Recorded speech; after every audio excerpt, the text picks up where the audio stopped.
بسم اللہ الرحمن الرحیم۔ السلام علیکم معزز ناظرین گرامی۔ کیا عورت کو مٹی سے پیدا کیا گیا؟ کیا عورت کو مرد کی ٹیڑھی پسلی سے پیدا کیا گیا؟ اور اگر ٹیڑھی پسلی سے پیدا کیا گیا تو اس میں اللہ تعالیٰ کی کیا حکمت تھی؟ یہی آج کی ہماری اس ویڈیو کا موضوع ہے۔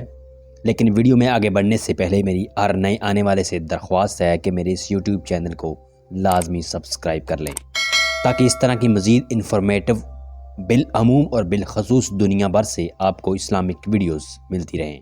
ناظرین گرامی، عورت کو کیوں مٹی سے پیدا نہیں کیا گیا اور آخر عورت کو کیوں پسلی سے ہی پیدا کیا گیا؟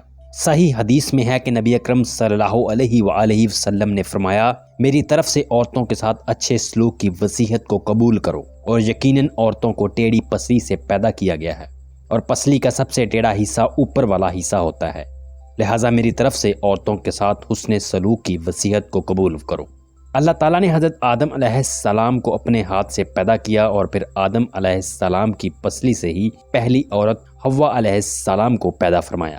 عورت کی اصل تخلیق پسلی سے ہی ہے۔ اس حدیث مبارک میں پیغمبر علیہ السلام عورتوں کے ساتھ حسن سلوک کی نصیحت فرما رہے ہیں، اور ساتھ ہی یہ وضاحت بھی فرما دی کہ عورت کے ساتھ حسن سلوک اس امر کے ساتھ مشروط نہیں کہ آپ کو اس کے تمام اقوال و افعال پسند آئیں، بلکہ عورت کی فطرت میں ہی اللہ تعالیٰ نے ٹیڑھا پن رکھ دیا ہے، کیونکہ اسے ٹیڑھی پسلی سے پیدا فرمایا۔ لہٰذا اگر کسی کی طرف سے تمہیں کوئی تکلیف بھی پہنچے تو اسے اس کی فطرت کا حصہ سمجھ کر درگزر کر دینا۔ پسلی کا سب سے ٹیڑھا حصہ اوپر والا حصہ ہوتا ہے، اور بعض جگہوں پر یہ قول بھی نقل ہوئے ہیں کہ حضرت آدم علیہ السلام کو جس مٹی سے بنایا گیا تھا وہ مٹی کچھ مقدار میں باقی بچ گئی تھی، اور باقی بچنے والی مٹی سے حضرت حوا علیہ السلام کو پیدا فرمایا گیا تھا، لیکن اس کی کوئی حقیقت تاریخ میں نہیں ملتی۔ ناظرین، شریعت نے بہت سے معاملات میں عورتوں اور بچوں کا حکم ایک ساتھ رکھا ہے، جیسا کہ با جماعت نماز کا مسئلہ، جمعے کا مسئلہ۔ شاید اس میں بھی اس بات کی طرف اشارہ ہے کہ عورتوں کے ساتھ بچوں کی طرح نرمی کا رویہ اختیار کرنا چاہیے۔ قرآن مجید فرقان حمید میں ارشاد باری تعالیٰ ہے، اے لوگو اپنے اس رب سے ڈرو جس نے تمہیں ایک جان سے پیدا کیا اور اس سے اس کی بیوی کو پیدا کیا، اور دونوں سے بہت سے مردوں اور عورتوں کو پیدا کیا۔ اس آیت مبارکہ سے یہ معلوم ہوتا ہے کہ تمام انسانیت کو ایک جان سے پیدا کیا گیا، اور بعض جگہوں سے یہ معلوم ہوتا ہے کہ اس جان سے مراد حضرت آدم علیہ السلام ہے، اور یہ بات بھی معلوم ہے کہ حوا علیہ السلام آدم علیہ السلام کی بیوی ہیں، اور صحیح حدیث میں اس بات کی وضاحت موجود ہے کہ عورتوں کو ٹیڑھی پسلی سے پیدا کیا گیا، اور ان تمام احادیث کو جمع کرنے سے یہ نتیجہ نکلتا ہے کہ حوا علیہ السلام کو آدم علیہ السلام کی پسلی سے پیدا کیا گیا۔ ناظرین، اور رہی بات یہ کہ انسان کو نطفے سے پیدا کیا گیا، تو یہ تخلیق کے تیسرے مرحلے کے متعلق ہے۔ تخلیق انسان کے متعلق مختلف احادیث کو جمع کرنے سے یہ نتیجہ نکلتا ہے کہ سب سے پہلے انسان آدم علیہ السلام ہے، جنہیں کھنکھناتی ہوئی مٹی سے پیدا کیا گیا۔ آدم علیہ السلام سے اللہ تعالیٰ نے حوا علیہ السلام کو پیدا کیا، اور پھر آدم علیہ السلام کے نطفے سے نسل انسانی چلی۔ لہٰذا جس طرح آدم علیہ السلام کی تخلیق کو سامنے رکھتے ہوئے انسان کے بارے میں عمومی طور پر مردوں اور عورتوں سب کے متعلق یہ کہا گیا ہے کہ انسان کو اللہ تعالیٰ نے مٹی سے پیدا کیا، اسی طرح حوا علیہ السلام کی تخلیق کو سامنے رکھتے ہوئے یہ کہا گیا کہ عورتوں کو پسلی سے پیدا کیا گیا، اور اولاد آدم علیہ السلام کی تخلیق اور آخری مرحلے کو سامنے رکھتے ہوئے یہ کہا گیا کہ انسان کو نطفے سے پیدا کیا گیا۔ اور بعض لوگوں کا یہ خیال ہے کہ مرد کی شادی اسی عورت سے ہوتی ہے جس کی پسلی سے اسے پیدا کیا جاتا ہے، اور یہ بھی کہ انسان وہی دفن ہوتا ہے جہاں سے اس کی مٹی اٹھائی گئی تھی، جبکہ اس کی کوئی حقیقت نہیں۔ علماء نے اس نقطے پر بحث کی ہے کہ ہر انسان مٹی سے بنتا ہے یا انسان اول حضرت آدم مٹی سے بنے ہیں۔ بات دراصل یہ ہے کہ پہلے انسان مٹی سے بنے ہیں، اور باقی انسانوں کے بارے مٹی سے بنا ہوا اس لیے کہا جاتا ہے کہ مٹی سے ہی غذائیں کھا کر نطفہ بنتا ہے، جو انسان کی تخلیق کا باعث بنتا ہے۔ اور ناظرین، مرد کی پسلی سے عورت کو بنا کر اللہ تعالیٰ نے اپنی کس حکمت کی طرف اشارہ دیا ہے؟ مرد کی پسلی سے عورت کو بنا کر اللہ تعالیٰ نے مرد کو اپنی اس حکمت کی طرف اشارہ دے دیا کہ میں نے عورت کی تخلیق فرشتوں کی لائی ہوئی مٹی سے نہیں کی، بلکہ میں نے تمہارے جسم کے حصے سے اسے اس لیے نکالا کہ عورت کا تقدس اور پردہ قائم رہے۔ فرشتوں کو بھی خبر نہ ہونے پائی کہ زمین کی لائی ہوئی کسی مٹی سے عورت کی تخلیق ہوئی ہے، یعنی عورت کے تقدس کی حد تو دیکھیں کہ فرشتوں سے بھی اس کی بناوٹ کا پردہ لازمی قرار دے دیا گیا، اور پہلی عورت اسی مرد کی پسلی سے نکلی جس کی وہ منکوحہ کہلائی۔ اور اب بات آتی ہے پسلی سے ہی کیوں نکلی؟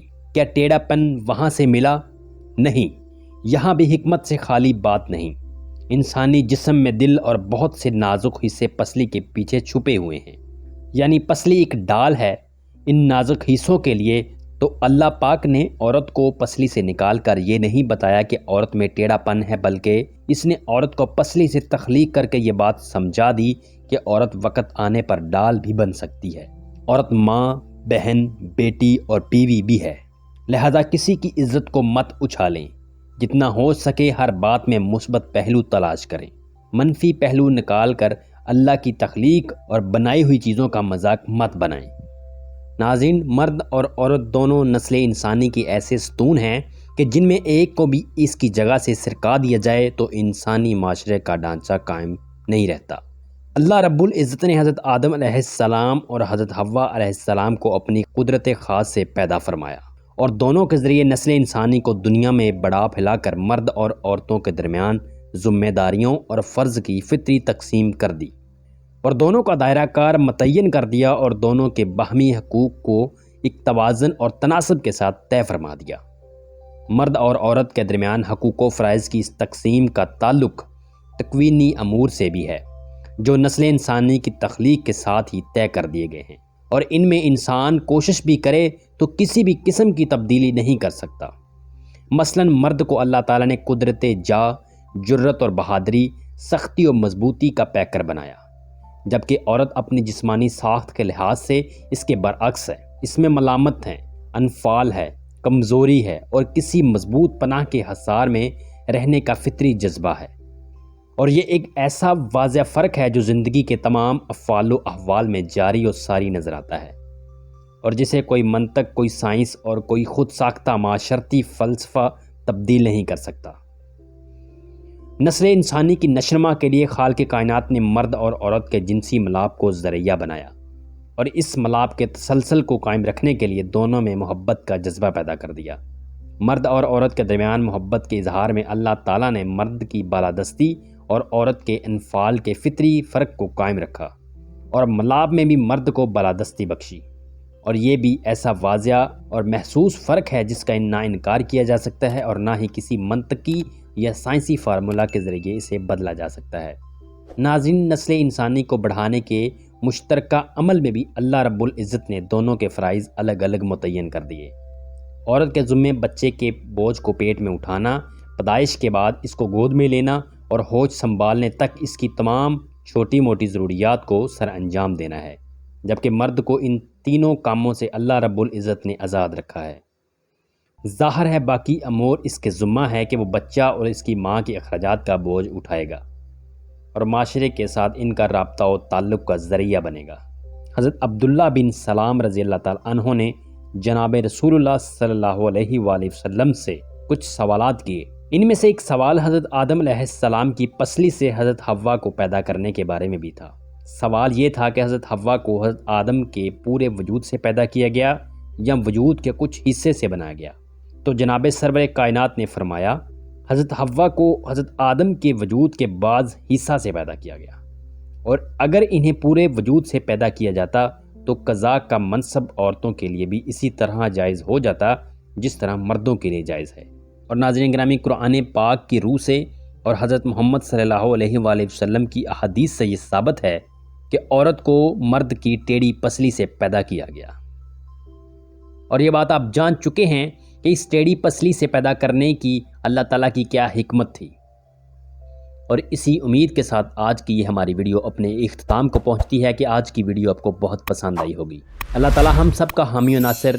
مجھے دے اجازت، ملتے ہیں ایک نئی منفرد انفارمیٹو ویڈیو کے ساتھ، تب تک کے لیے اللہ حافظ۔